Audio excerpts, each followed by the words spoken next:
சம்சார சாகரத்தை சொல்றது. அதுல மோகம், லோபம், மதம், மாத்சரியம்ன்ற குணங்களுடைய உருவகம் தான் அந்த குளத்துல உள்ள முதலை. சம்சார சாகரத்துல இருந்து விடுபட இறைவனுடைய சரணாகதின்றதுதான் ஒரே வழி. முதல் 500 வருடங்கள் தானே முயன்றது அப்படின்றத பார்த்தோம் இல்லையா? இது சம்சார சாகரத்துல இருந்து நாம் நம்ம முயற்சியினால விடுபட பிறவிகள் தோறும் பாடுபடுறத குறிக்கக்கூடியது. அதற்கு பிறகு உற்றார் உறவினர் உதவுகின்றனர். அது வெளியிலிருந்து இறைவனை அடைய, பகவானை அடைய நமக்கு உதவும் சாதனங்கள்.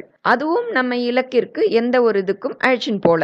கடைசியில ஆதி மூலமே அப்படின்னு சரணாகதி கூவலே யானைக்கு விடுதலையை வாங்கி கொடுக்கறது. முக்தி பெற்றது யானை. காலை கவ்விய முதலைக்கும் முக்தி கிடைக்கிறது. கஜேந்திரன் முக்தி பெறப்போது ஸ்ரீமன் நாராயணன்ட்ட தன்னை போல் யாரெல்லாம் உன்னுடைய உதவியை கேட்டாலும் முக்தி அளிக்குமாறு வேண்டிக் கொண்டது. உண்மையில பார்த்தா நம்ம இந்த மண்ணுல உதிக்கிற போது பிறக்கிறது இல்ல. எப்பொழுது ஞானம் பிறக்கிறதோ அப்பொழுது